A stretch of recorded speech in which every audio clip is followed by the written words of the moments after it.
It's the Green Rush Nation podcast. I just had the bluest dream that you've ever seen, and I can't believe that shit was green, cause it hit so clean, and my history is a mystery. I don't give a fuck, I just hit the tree on the 5th degree. We don't pit for free. If you don't got 5 shit, get up and leave. It's the Green Rush Nation podcast.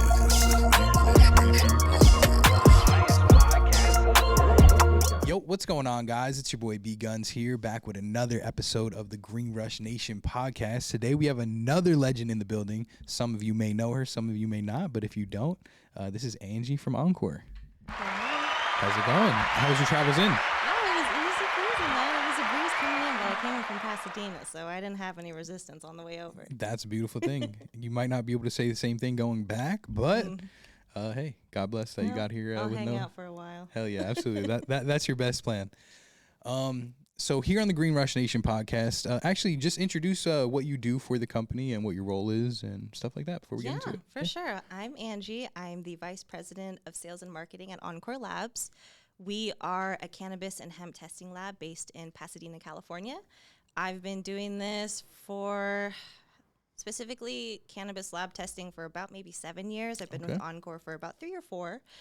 So it's been a really fun journey. I lead the sales and marketing team, and we just do our best to connect with our people and provide a solution to the problems that are out there right now in the industry, specifically for testing and manufacturing, cultivation, really all things. Very product. cool. So you test for everything, flower, distillate, all kinds of everything you see on the legal dispensary shelves, it has to be tested by a lab like us. Got you. So we're not the only lab. I think there's only about 19 labs now. Wow. Before, gosh, there was like almost 100. Really? There was a lot of labs when this all started, and it was very competitive. But now we're one of the, I think, 19, if that number is correct, to test. And we test everything from weed to gummies to shit. I've seen candles. Wow. Don't see that much anymore, but just some crazy things out there. Very cool. Very cool. Well, we'll get into all of that in just a second. But here on the Green Rush Nation podcast, we don't want to just know about your great ventures in business. We want to know a little bit about you as well. So do you remember your first encounter with marijuana, and do you remember how you smoked it? Oh, yeah, most definitely. How could I forget? I was very much a stereotypical straight edge emo kid growing up, and I started a little young. I started at 15. My best friend, my childhood best friend, he became just a huge stoner, and I was so upset about it. We stopped hanging out, and then one day we reconnected, and we were hanging out in my room, and he was like, "Hey, do you want to try smoking weed?" And I was a little more open to it then. He had this big old bong a 15-year-old has no business having in his parents' house. And I just remember we loaded up the bong. We got not a toilet paper roll, but like the paper towel roll, shoved it with a bunch of laundry sheets and the laundry sheets on the outside and like the rubber bands. And we took out the screen on the second floor and we just hung ourselves outside of the window and smoked a bong.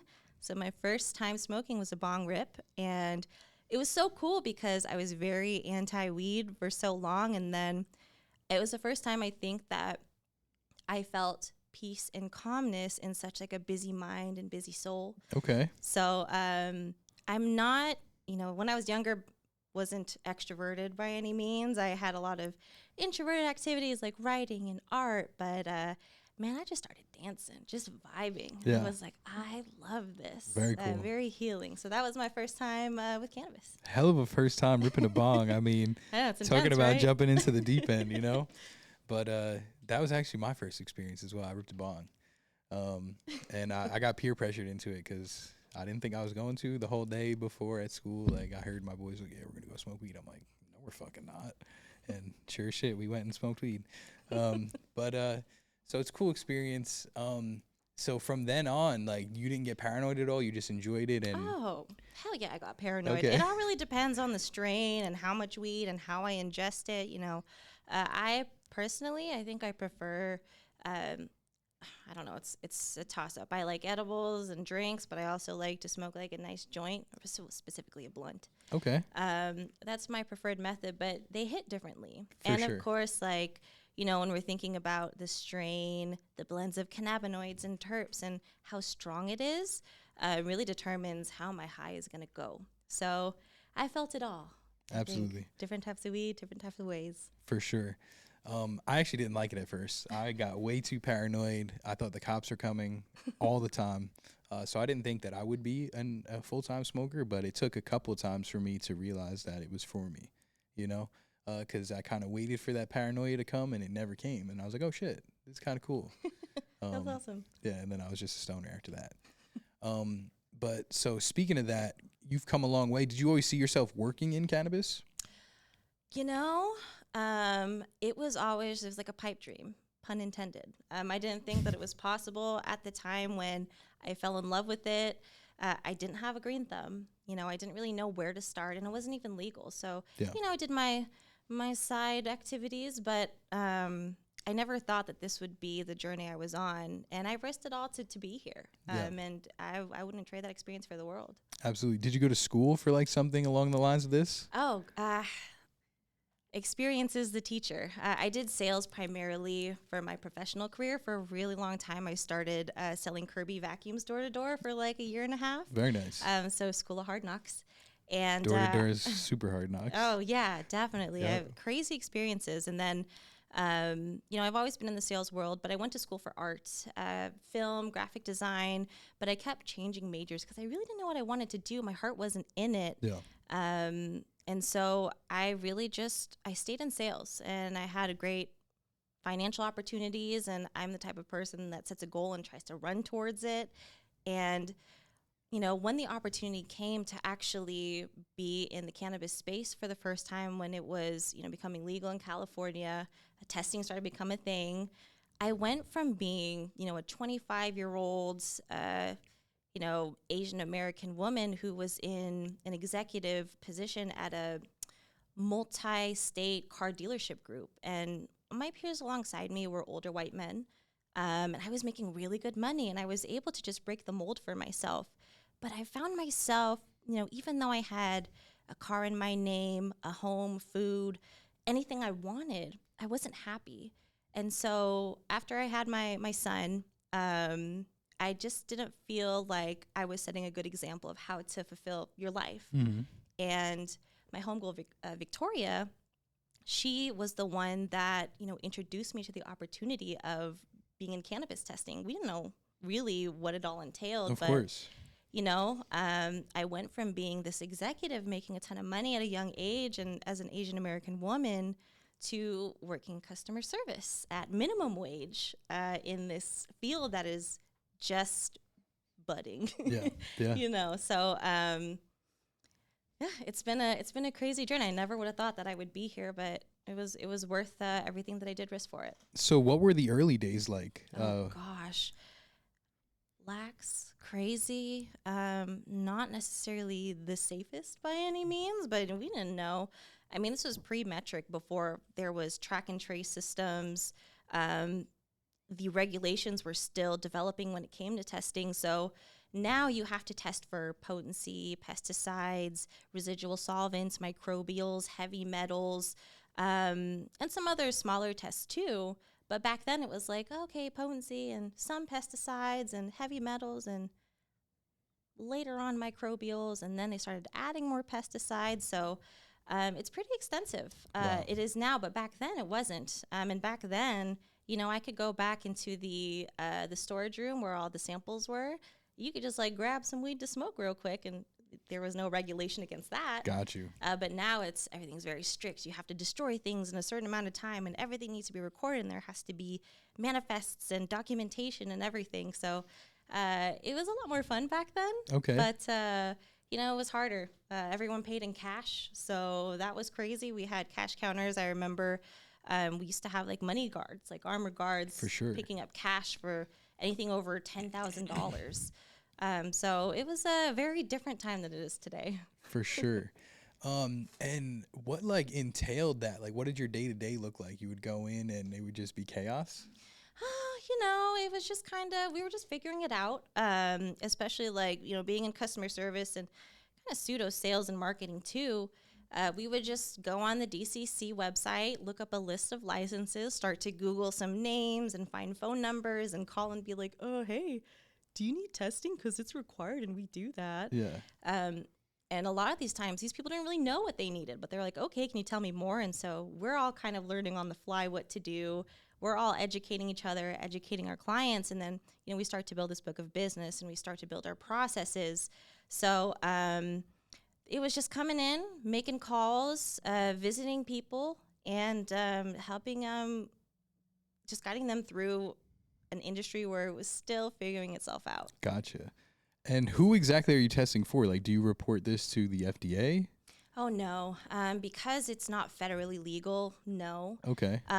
So we report all of these tests to the Department of Cannabis Control, so the DCC. DCC, okay. And we test, really the most important thing is we're testing for distributions. The distributors have the onus to do the testing for cultivations and manufacturers. So whatever brands you see on the shelves, they have to go through a distributor before they can hit the shelves. And the distributor has to test with a testing lab to pass it. Gotcha. Okay, so that makes sense.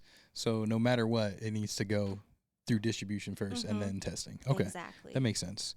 And obviously, there's a lot of labs that do stuff like this now. You said there's not as many as there used to be, though. What makes your lab different? Oh, man. It's interesting because a lot of labs have shut down in the last few months. We're starting to see a lot of that, and we're getting a lot of clientele. So everyone, their turnaround time has increased a little bit. But what makes us different is, I would say, our service. I'm really blessed and fortunate to have the team that I have. My sales team, they genuinely care. They give a damn. Yeah. Even when they're not making money on something, if they can help, their clients out, they will do what they can and they educate. And a lot of times, they'll ask me for help and I'm, working with the client and we're doing education, we're walking them through things. And we try our best to go the extra mile. Now there's only, so much time in the day with the growth and everything. And with that, we are growing and we're growing, I think, pretty steadily. We have been over the last couple years, month over month. We just, we invest in our people, in new instrumentation, we're hiring more people. So we're trying to keep up steadily with the growth and really be able to uphold that service. So I think that sets us apart because many times we'll have clients that say, hey, I'm not getting service, or my rep isn't talking to me, or I don't know what's going on, but we want to switch labs. And our guys, they're dialed in. Yeah. So you guys are communicative. Yeah. That's good. You're not going to not get back to your customer for some reason. Yeah. Now, what does that process look like? Like from start to finish, someone contacts you, they need testing on a product. How does that look? So when it comes to testing, let's say compliance, usually the distributor will reach out to us. Maybe they'll text or call their rep and say, hey, I need compliance testing. When can you come by? We usually are able to schedule the next day or within 2 days, sometimes the same day, depending on our workload. But we'll send out a sampler. The client will start to input their order information or their chain of custody online. We receive it, we check everything, we make sure that everything looks right. We send out a sampler, which is our courier driver. They go out to the facility and they pick up the samples. But when they pick up the samples, it's a very strict process. Every single unit has to be accounted for in one room. Everything has to be labeled in final product form. It has to have the batch ID and the metric UID on every single unit. So if you have 4,000 units, better believe all 4,000 of those are completely labeled. And then our sampler will go in and they'll just randomly pick from that whole batch. And depending on how big the batch is, will determine how much we take. So our team will get that. They, when they're at the facility, they have to get a whiteboard and they have to write down like their name and the date and the time and then like show it up on the camera. Interesting. Just to prove like, hey, we're here on this day. So if the DCC asks for footage, there it is. That's crazy. And that is required. And they bring it back to the lab. We test everything. We test for all of those different tests that I had mentioned earlier. And then usually within about 3 days, depending on our workload, we'll get the results out. We push them through metric. The client receives them, and hopefully it's a pass. For sure. Yeah. For sure.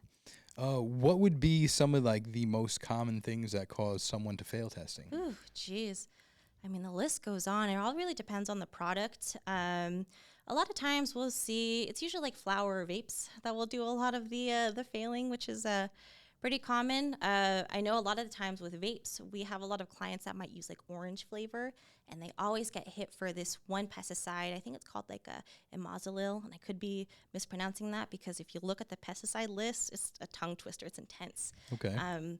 But those are typically found in oranges. So a lot of these, even though the cannabis itself is clean, the raw material, everything, it could just be that ingredient that you added in, that natural element that you added in, that causes this fail. Yeah.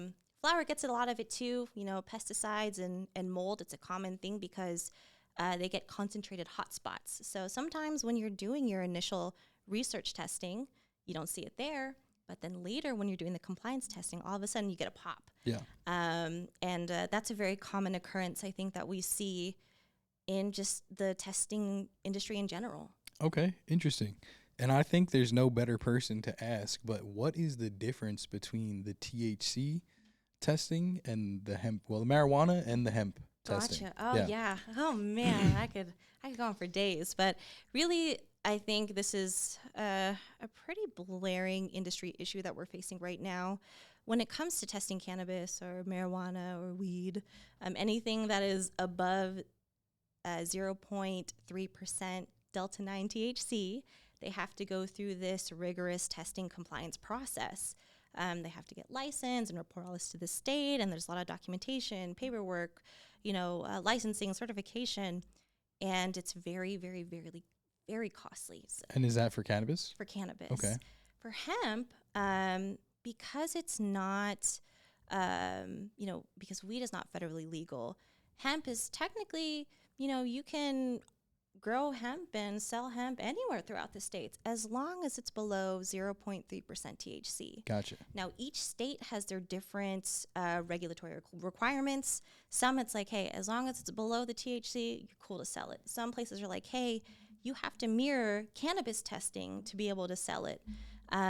So it really just depends on the state, and it seems like every day those regulations are changing. Of course. Speaking of that, there's a big thing going on with the hemp right now, with the government shutdown. Mm-hmm. It could be eliminated overnight, pretty much. Oh gosh, I never know with the hemp conversations. It feels like these things, they happen all the time, like just these conversations, and it's hard for me to take seriously. There's so many other blaring issues right now.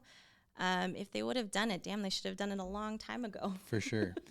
I'm just going to ask you straight up, because I've heard mixed things about like THCA, the whole thing that's going on where they're able to ship it wherever through the hemp loophole. From what I've heard is it's just straight up cannabis cut and sent before it's cured. Is that a thing? That's a great question. That I can't actually speak to as much. I think that's more of a manufacturing side of things. Now we do see a lot of THCA products in both cannabis and hemp. It's just that analyte THCA. So the way that I see it is, how can you tell if it's cannabis derived or if it's something that's converted? That's what I guess was my real question. Like, how do you guys tell the difference whether this is like, if someone sends it in for hemp testing, if it's cannabis or hemp? I can definitely speak to the time when Delta 8 had a really big, a big boom in the industry where it seemed like Delta 8 was everywhere. And you can actually tell a lot of times when people were selling liters of Delta 9, like THC, when they were selling liters of that, you can actually tell by the cannabinoid makeup if it was converted or not, because there would be higher, I believe it was like higher CBG and CBD. Now, I could be misremembering some of these analytes, but if you actually look at the total cannabinoid makeup, you can tell that, this comes from CBD and it was converted, or I see. Yeah, so it's very interesting. It's very been a while. Scientific. We don't service as much of these hemp clients. I think really our bread and butter and our main profession, I think, is really in cannabis. Okay, interesting. And so what are some like of the top mistakes that you would see some of these manufacturers before they submit their product for testing? I mean, there's a lot of things. I think one of them, I think, is R&D and compliance testing. A lot of the times when clients will submit R&D samples, they're not really representative of the entire batch they're making. So for flour, for example, let's say you have a 30-pound batch. And when we do the compliance testing, I think we get maybe I want to say maybe 40 grams, more or less, give or take, out of that whole batch. And that subsample that we get is supposed to represent your whole 30 pounds. When people do the R&D testing and they're prepping, they're excited because, oh, my flour's dank, it's at like 32%. But when they submit that sample for testing, it's like the juiciest Maine cola bud that they could find. They submit it's like 3 grams, but it's not really representative of the samples that we pick up. Okay.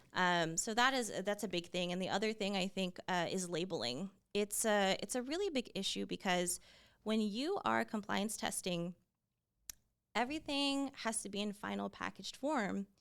However, when people are doing that, a lot of the times they need their labels, their THC labels and CBD and all of that on the product. It normally goes with the batch ID and the metric UID, so it's all on one sticker. Depending on the product and how the packaging is, it can be really difficult if the numbers that they pre-put on the label, if it's more than 10% of a variance between the R&D results and the compliance results, they have to relabel everything. Wow. So recently I had a client who, they had, I think, like maybe 10,000 joints. And this was like a limited drop, a very exciting thing. But they pre-labeled it with the R&D labels. Then they put a holographic sticker, and then they put the shrink wrap. And they have people doing this, 10,000 units. And then the test results come out different. And so they have to rip everything apart, take off the sticker, put on the new label, put on the holographic sticker, put on the shrink wrap. So they're paying for, the extra labeling, the labor to do this, the time it costs in between then and the sale to get this done. Yeah. So labeling has been a really big issue. Most people in their process, it makes the most sense to label before, but there's really no absolute guarantee that those results will be the same. Yeah. There's so many different factors from, storage to the volatility of some products when it comes to conversion with some products, which I think it was this rosin or something, I forget. But if you don't test it in a quick amount of time, you'll start to see the THCA degrade into Delta 9.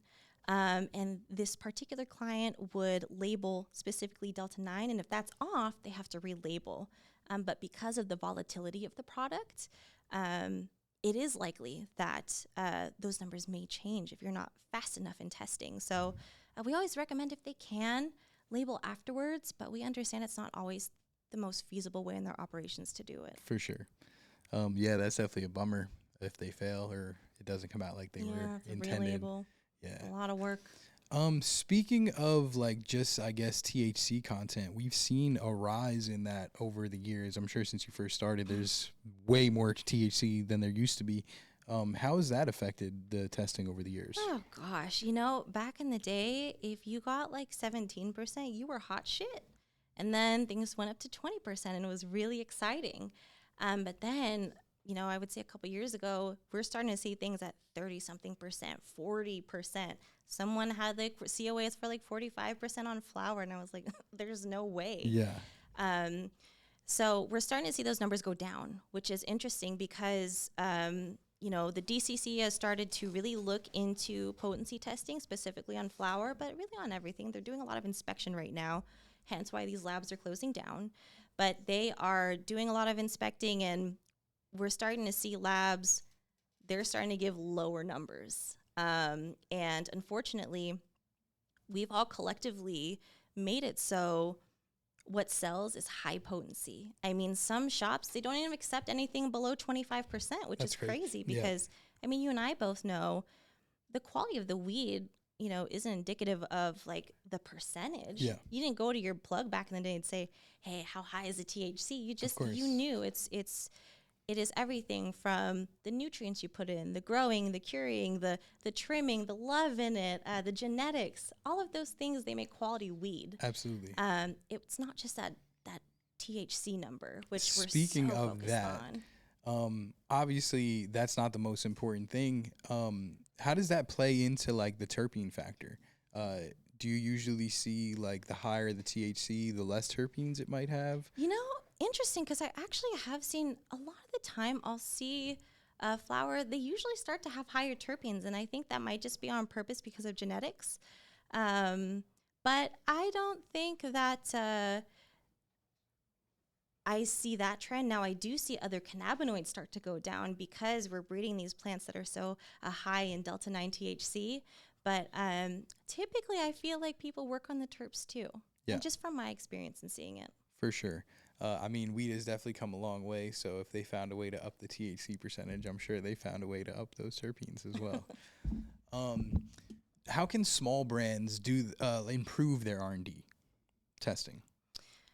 Oh man, it's really it's an investment. It's an investment to be able to do that R&D testing, because all of that testing is almost like an insurance before you hit your compliance. Sometimes people want to go straight to compliance, but they don't do the potency test to confirm, hey, is this exactly what I'm marketing it as? Or they don't do the pesticide testing to confirm that it's clean. And so because they forego the $225 or however many dollars they do on that testing, they might be jeopardizing thousands and thousands of dollars in a sale because they didn't want to do that small testing in the beginning. So I would say do more R&D testing.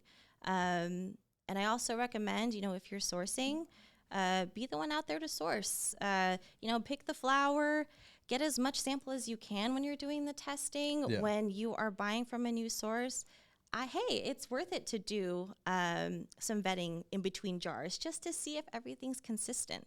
So R&D testing, just do more of it. I know it's an investment at first, but it'll pay off in the long run. For sure. I mean, it's super important because as a consumer, obviously, if it's not consistent or it's not what we're up to par, you might lose a customer entirely. Mm-hmm. So it's probably in your best interest, even if it takes the extra time and the extra money, to just go through it thoroughly. And if you need help, you can hit up someone like me. I got you. I'm really good at R&D. What are some changes in the regulations, maybe upcoming or recent, that have happened? Well, that is a good question. On the testing side, it's kind of been quiet on that front. But I recently, a few months back, I was attending the DCC committee advisory meeting, and they were talking about putting multi-packs in the regulations. And there was a lot of buzz and everyone that was a part of the meeting. They were saying their 2 cents, like, you should make it, 10 packs, or this should be this legal. How many flavors can we have? So they seem to be pretty amenable to adding that to the regulations. And I'm starting to see more and more people ask about dual chambers and multi-packs. We are erring on the side of caution. We don't want to do any of that type of testing until it's in the regs, because not only does it jeopardize us, it jeopardizes our clients. Yeah. And we don't want to put them in that position. So as much as we can, we try to educate and steer them the right way. And for the most part, the clients are just down for waiting. But, I have a client that had a shit ton of multi-chamber cart hardware that's just sitting because the DCC kind of shut that down for a little bit. So we'll see. Gotcha. I think that's something that might be coming on the horizon. Interesting. Speaking of that, how strict is the chain of custody with Metric? Like when they have to get their product to you and stuff like that? Strict. You got to make sure everything is labeled correctly. From the Metric UID, which is a lot of digits and numbers, and to the batch ID, to everything, to the unit sizes. If it doesn't match, we try to catch it right away. But sometimes it makes it null and void depending on the situation. It might get frozen in Metric, so you have to reach out to Metric. And some cases, if they do it wrong and we've already gone through this testing, we might have to go out and resample after submitting a resampling request to the DCC because, oh, hey, the paperwork's wrong. We need to start the process all over, which could add like a week of time, depending on the situation. So Super strict, super important. We have a whole quality team that spot checks every single order. But really, it's the responsibility of both the lab and the client, especially, to make sure everything is correct. Absolutely. What has been some of your biggest obstacles in this industry so far? Man, I would say my biggest qualm is lab to lab variability. Okay. You know, when it comes to testing, all these testing labs, we all have different methods, different instrumentations, different, ways to get to the same problem, but we all have different answers. Yeah. And so when a client comes in and they're like, hey, test this. Oh, how come this failed? This didn't fail at the other lab. We have different processes to how even sensitive our instrumentation is. So we all have different ways of doing shit, and clients may expect it to be one way, but they're blindsided when they switch labs. And lab shopping is a real issue, but it all really stems down to method validation. Right now, the only thing required is a flower potency, that we're all supposed to be on one method. But everything else, it's as long as you're approved by the DCC, do what you do. Absolutely. And if it makes sense, it makes sense. You know, if it works for you, if it ain't broke, don't fix it. So, now as far as like just being involved in the industry, what has been your favorite part about it? Oh man, I think really it's the education and being a part of the meaningful conversation. So recently we signed up to do some sponsorship for Latinas in Cannabis. They have this really exciting Shout out to them. grant. Oh, amazing, great people. Like shout out to Sue. But they're really good people, and we'll be doing a grant for them. Being involved in a lot of these conversations and putting the culture in cannabis and education. I think I love talking to canna curious people. I love talking to people who want to know more and being able to shed light on these things. It's exciting. Absolutely. Obviously, this is a conversation that you probably don't like to have the most, but how does a conversation go down when you have to tell a customer that like their thing failed? Oh man. Like, hey, am I catching you at a good time? So unfortunately, I do have to tell them about the failure. Typically, when I have these conversations, I say, hey, this is what we did. We reprepped, 3-4 times to confirm this failure. We looked back at the past R&D results to confirm, if everything looked the same. But regardless of, the outcome of that, the sample that we have for compliance, we can't pass it.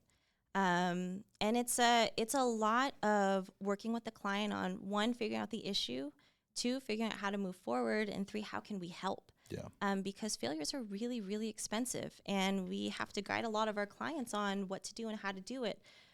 Recommending communications to the DCC or remediation, which I'm not a pro at, but we've heard other things from other clients, and it's just helping out. A lot of the time, if we have clients that have reoccurring microbial issues, we'll go out and we'll swab the facility and see what's going on. Yeah.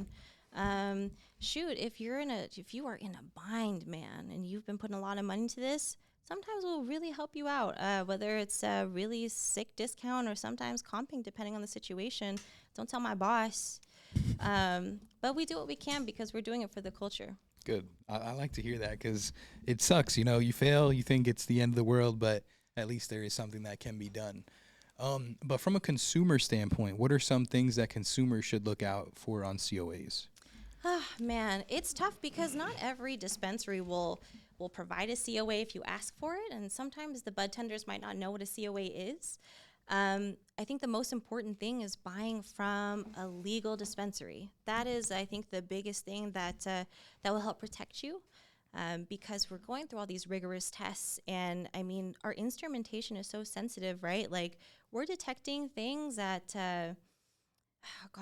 not even a whole microgram. It's like, imagine like a jar of sand, a fraction of one like granule of sand is what we're detecting in these analytes. So That's we're crazy. going on just a very, very granular level of testing. So these products, they go through a lot of, analyzing, and the most important thing is just buy legal. Yeah. The COA is great, and if a bud tender can provide that, amazing. But if it's on the shelves, there's a reason it's on there. It's because it passed. For sure. What are like the biggest misconceptions or just disconnects that you see when it comes to people testing flower or just products in general? Ooh, man, it's tough. I think, the lab is held to really high standards when it comes to the DCC. They look into everything, and as I'm sure they do with everybody. But sometimes, like if we are incurring some issues and we're letting the client know, like, hey, this might take some time, and if they have a feeling like, oh, is something wrong? Can you just stop the testing and I'll give you more samples? And we can't tell them what's going on. Of course. But I think they think that we are a lot more flexible than we can be. It's very stringent. But it's not because we don't want to. It's because we literally can't. And we're also upholding our integrity too. For sure. And how big is like the team? Like, what is the testing process? Does it go through like multiple different phases? Yeah. We have a department for every single test. And it's a pretty big, we have a pretty big team. I don't remember the number now. I'm 80, maybe more.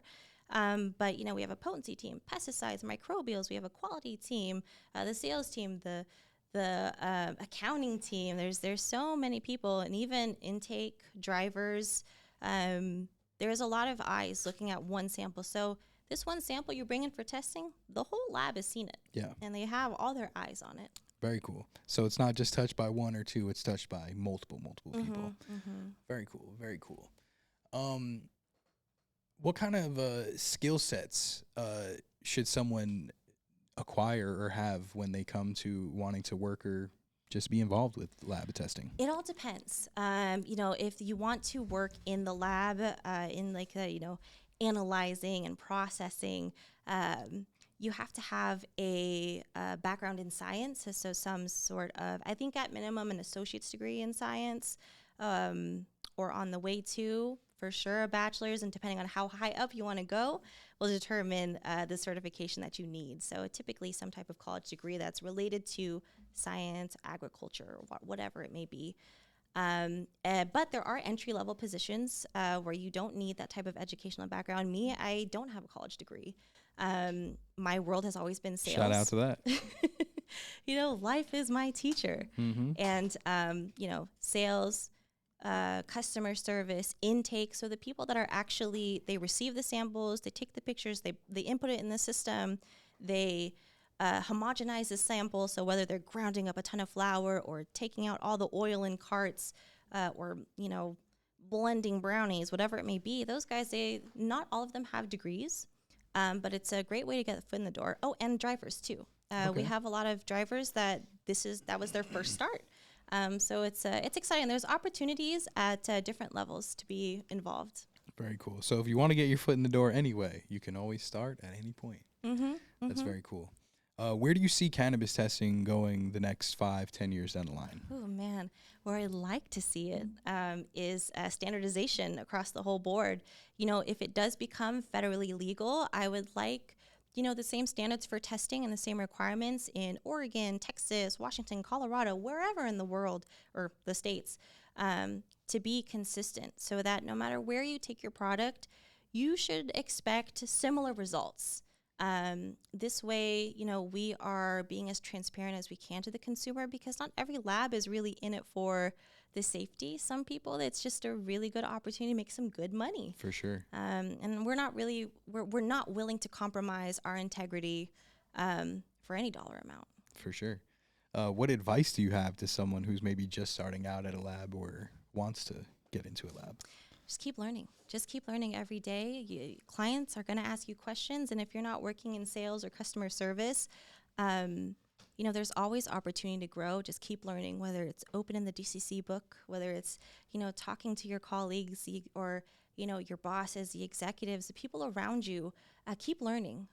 That will go a really, really long way. And hey, maybe you start in testing, but you often interact with cultivators, manufacturers, distributors, and that's a really exciting opportunity because you can go anywhere from testing. For sure. Very cool. Well, we appreciate you coming out. Where can someone find you or reach out? What would the process be if they wanted to go about getting your services? Okay, so you can hit up our website at www.encorelabs.com. You can give us a buzz. I don't know if it's possible to put the phone number here. I don't have it by heart.